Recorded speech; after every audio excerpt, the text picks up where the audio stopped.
What's up, everybody? Derek Anderson, the DA. And yeah, you guys know this film coming up has got a lot of problems. The Little Mermaid remake, the race swap blackwashed Little Mermaid remake is dropping next weekend, May 26th. And we know that race swaps aren't the only problem that this thing is going to have, okay? We know it has a lot of problems. Number one, it has bad CGI, okay? It's got like that nightmare fuel flounder, okay? Just giving your kids bad dreams, all right? Good luck getting your 5-year-olds to bed after looking at that monstrosity, all right? You got that thing. They've already rewritten it, okay? It's going to be super long, okay? It's going to be super long for no damn reason at all. But then on top of that, they've added a hefty dose of feminist garbage, okay? So this thing is just going to be a total mess, all right? And you might be wondering, well, what is the feminist nonsense that they're going to be adding into this thing? Well, this article kind of covers it, all right? The Little Mermaid remake will fix one romance issue from the original, says the director. All right, so let's go ahead and read and see what they got to say. According to the Little Mermaid remake's director, the upcoming film will fix one key romance issue from the 1989 original. Director Rob Marshall's remake of the Disney classic is primed and ready for its theatrical debut as it tells the story of Ariel, the Atlantean princess, for a whole new generation. However, as is the case with these live-action remakes, all will not be the same when moviegoers sit down in theaters to take in this aquatic adventure, along with a new cast, including Halle Bailey as the titular mermaid. This time around, some notable alterations have been made to the core text itself, as the filmmakers aim to be respectful to societal changes of culture and sensitivities. Yep, starting to sound like some hot shit, ain't it? Ain't it? Starting to sound like some hot shit, man. In recent years, The Little Mermaid has gained a bit of a controversial reputation, with many turning on the animated classic because of Ariel giving up her voice purely for love in the 1989 original. This has caused a number of big names, such as Pirates of the Caribbean star Keira Knightley, to ban viewing of the film in their house over concerns it is sending home a problematic message. I can't imagine what problematic message you'll find in The Little Mermaid, okay? It is like one of the tamest films in the world, and yet it's sending home some sort of a problematic message to the point that you're going to ban viewing of the film. Not show the movie to your kids and say, hey kids, let's sit down and talk about what we just saw, and let me explain my opinion of the film, okay? That's how I did with my kids. If they saw something crazy, hey, everybody sit down, let's talk about it. This is what I thought this movie was. What did you think about it? And you engage your children in dialogue, and that's the way your kids grow, and they learn, and they understand, okay, you know, I saw it this way, dad saw it this way, bro saw it this way, sis saw it that way. Okay, we all come to some sort of an understanding. At least that's how I parent. But other parents, they just say, nah, we're just gonna ban it. We're just gonna ban the movie, a kid's movie, all right, that other little kids have probably seen a gajillion times. Yeah, we're just gonna ban it because, you know, it's got a problematic message, you know, whatever. To these concerns, Marshall remarked that he felt the same way and has put in the work to make a live-action remake a more modern story. Oh, more modern. We felt the same way. What makes it a very modern story is that Ariel's not giving up her voice for a man. That's not what's happening here. Yeah, what's happening here sounds like complete horseshit, to be quite honest with you. Instead, this time around, Ariel will give up her voice because she thinks the inhabitants of the sea are closing themselves off from the surface world for unfair reasons. Yeah, I'm gonna tell y'all right now that this thing about to be some hot garbage, okay? Hot garbage, get ready, all right? And it explains so much, too, because one of the things I was wondering is, why is this shit gonna be 52 minutes longer than the original movie, right? The original Little Mermaid was 83 minutes long, okay? 83 minutes and you're out the door, all right?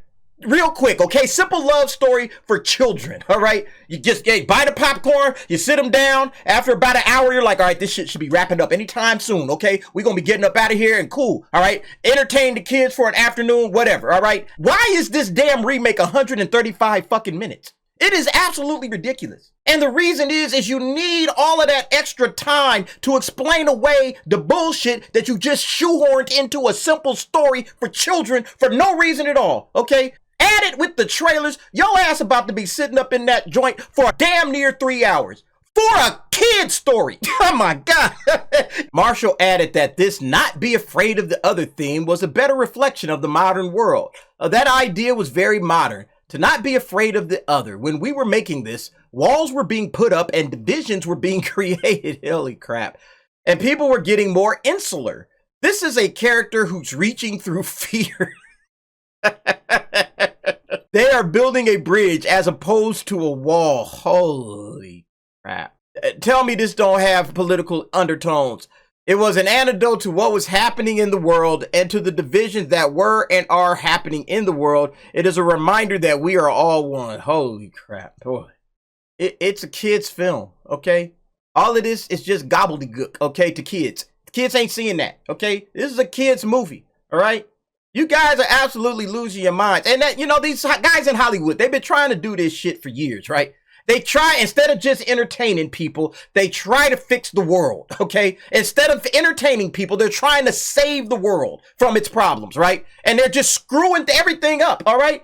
Because their ideas are just, what was the thing that they were talking about earlier?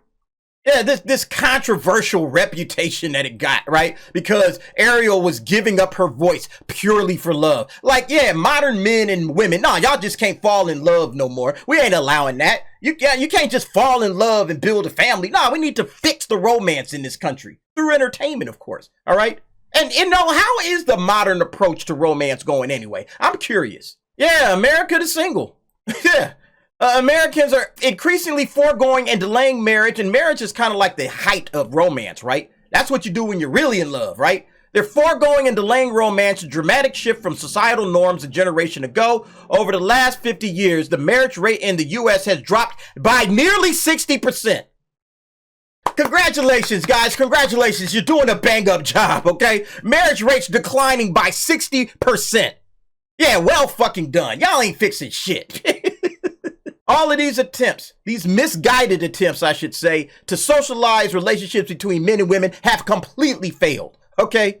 I don't want to hear these guys tell me nothing about romance. Jesus Christ. Because of Ariel giving up her voice purely for love. See, this is that feminism at work, y'all. This is that feminism at work. Why should Ariel give up her voice for love? Why should she do that? Well, why should men give up their time, their money, their labor, their blood, their sweat, their tears for a woman? Why should a man do that? Okay? It's a part of the working relationships, all right? That's the way it used to be, okay? Now you got like a full generation of men who are just cool. Hey, no kids for me. I'm going to work the bare minimum, okay? I'm going to kick back, smoke weed, and play video games, okay? That's what feminism has done, okay? No. Women shouldn't have to sacrifice anything. Relationships have always been a compromise. I'm sorry, I'm going on a little bit of a rant here, but losing her voice was nothing more than an analogy for the sacrifices that we all have to make in a relationship. If we want a relationship, there's going to be some things you got to give up, okay? It was merely an analogy. That's the way relationships work on both sides. There's always sacrifices. But I find it hilarious that these guys apparently believe, Keira Knightley included, I guess, that Ariel shouldn't have to sacrifice anything at all. Oh, poor Ariel. She had to give up her voice to be with Eric. But what do men sacrifice? Calm, kindness, kinship. I've given up all chance at inner peace. I made my mind a sunless space. I share my dreams with ghosts. I'm damned for what I do. So what do I sacrifice? Everything! Yeah, you shrieking harpy. I made my life a sunless space. I'm sharing my dreams with ghosts for you, okay? And you can't give up your voice? Man. He lamented this new narrative milieu turns the romance at the center of the story between Ariel and Prince Eric into a bit of Romeo and Juliet story where the two are afraid to be with each other against all odds, and they built that bridge between two at odds communities. This is dumb, man. It's like this guy's trying to fix race relations now. Maybe that's why they did the race swap. They did the race swap because they want to heal the world, right? To make it a better place. You know, for you and for me. And the entire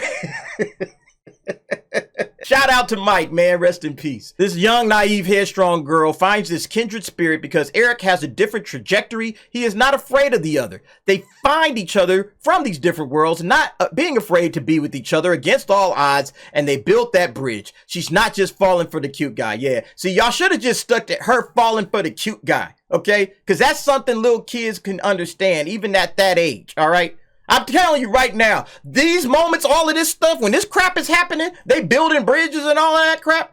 Oh, this is when your kids is going to be screwing around in the movie theater. They're not going to be focused on the movie. They're going to be picking up stuff off the floor, throwing it at each other. They're going to be turning around in their seat, talking to the people behind them, okay? And then when they finally get to the regular Little Mermaid shit, they're going to be like, wow, they sure love each other.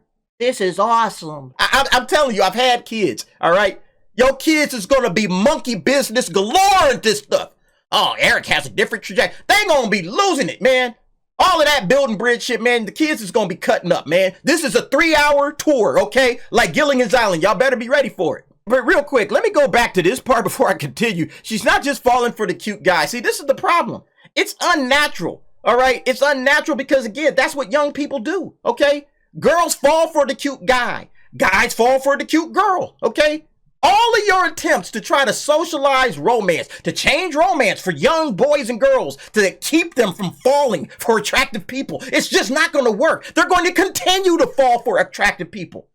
This is checkers, not chess, okay? It's the opposite. You just got to make it real simple, tell a fun story for kids. The first one was 83 minutes in and out. That's why they're adding all of this extra time, okay? So they can sift through all of the bullshit that they're trying to force on people. Absolutely hilarious.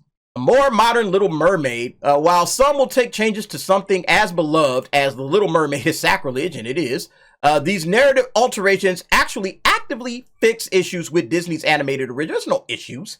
There's no issues with Disney's animated original, folks, okay? The people are the ones with issues, like Keira Knightley, all right? If you want to fix something, go fix the sequel trilogy. How about that, Disney, okay? Go fix that horrible, divisive crap, okay? Go fix that.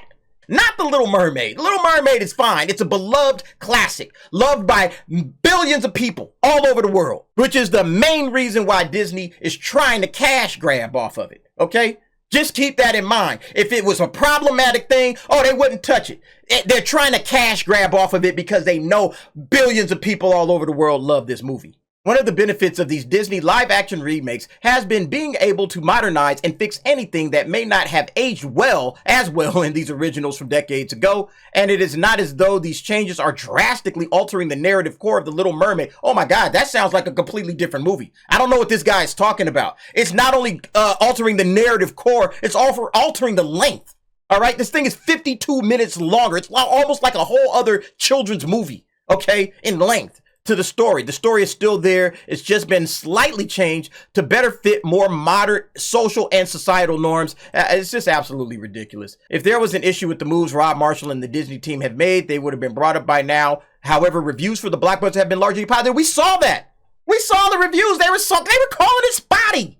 This guy don't know. Another idiot from the direct that don't know what they're talking about. Absolutely ridiculous, man. While these fixes not being a sticking point among critics are going to call this thing out, okay? And that's the thing. Like, they haven't even given their reviews yet, okay? Those are just reactions, okay? The full-on reviews, all right? The ones that go super critical, those haven't happened yet, all right? I guarantee you that those are going to be way different than those reactions, okay? But anyway, folks, what do y'all think about this situation? Removing the romance from The Little Mermaid and injecting some social justice mermaid shit, I guess, all right? SJM or something like that. I don't know, but you guys let me know what you think. Go ahead, jump down in the comments. Give me your thoughts and opinions on that. And thanks for watching.